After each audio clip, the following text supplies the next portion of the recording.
नमस्कार साथियों, स्वागत है आप सभी का एक बार फिर से रोज़गार ताज़ा अपडेट यूट्यूब चैनल पे। जी हाँ, राजस्थान हाउसिंग बोर्ड राजस्थान आवासन मंडल ने जो 258 पदों पे भर्ती की थी उसका पुनः परिणाम अब कोर्ट के आदेशानुसार जारी करना पड़ेगा। इस भर्ती में साथियों राजस्थान आवासन मंडल ने 258 पदों पे आवेदन मांगे थे तथा इसका एग्ज़ाम विधानसभा आचार संहिता से पहले ही पूरा करा दिया गया था तथा इसका परिणाम भी जारी कर दिया गया था। लेकिन विभिन्न आरक्षित वर्गों को इसमें नियमानुसार छूट नहीं दी गई थी। देखते हैं क्या है पूरी खबर। चैनल में आगे बढ़ने से पहले अगर आप चैनल पर पहली बार विजिट कर रहे हो तो प्लीज़ चैनल को लाइक, शेयर और सब्सक्राइब जरूर करना। राजस्थान आवासन मंडल 9 अलग अलग भर्तियों के लिए अक्टूबर में जारी किया था रिजल्ट।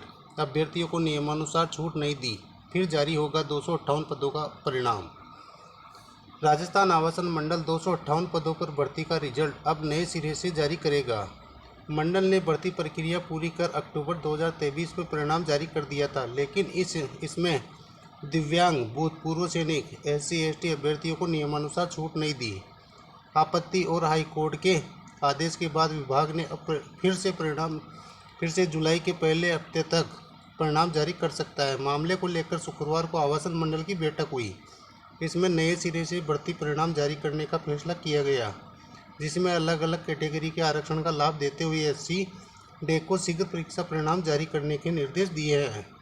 मालूम हो कि हाउसिंग बोर्ड ने centre for development of advanced computing CDEC के जरिए 258 पदों पर भर्ती की प्रक्रिया पूरी करवाई थी।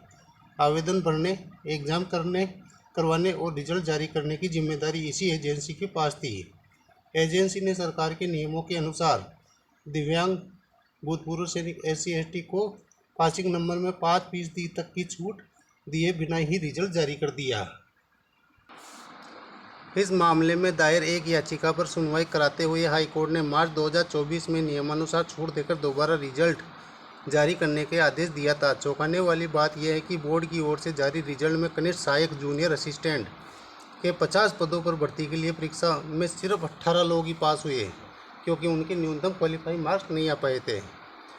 वही कनिष्ठ प्रारूप का जूनियर ड्राफ्टमैन के 10 पदों पर करवाई गई परीक्षा में बोर्ड को केवल एक ही योग्य अभ्यर्थी मिला।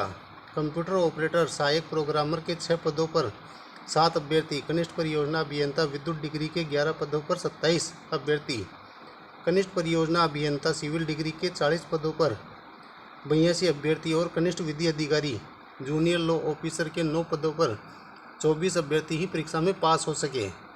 4 महीने में पूरी हुई थी भर्ती प्रक्रिया। बोर्ड प्रशासन ने पिछले साल ये भर्ती की प्रक्रिया महज 4 महीने में ही पूरी कर दी थी। जुलाई 2023 में इसके लिए आवेदन मांगे गए थे, जो अगस्त तक भरे गए। भर्ती के लिए कुल 59,968 लोगों ने आवेदन आए थे।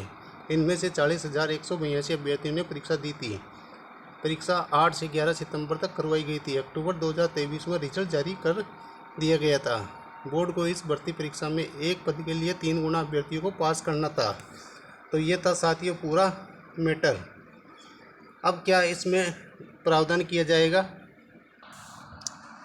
अब इस भर्ती में क्या प्रोसेस अपनाया जाएगा? 5% अंक की शिथिलता इसमें मिलेगी। आवासन आयुक्त इंद्रजीत सिंह ने बताया कि भूतपूर्व सैनिकों के लिए न्यूनतम अंक उत्तीर्णांक या कुल अंक जहां कहीं भी निहित किए गए हो, उन्हें 5% की शिथिलता दी जाएगी। उक्त 5% की शिथिलता के अलावा भी योग्य अभ्यर्थी अगर नहीं मिलते हैं तो इसके अतिरिक्त 5% की शिथिलता मिलेगी।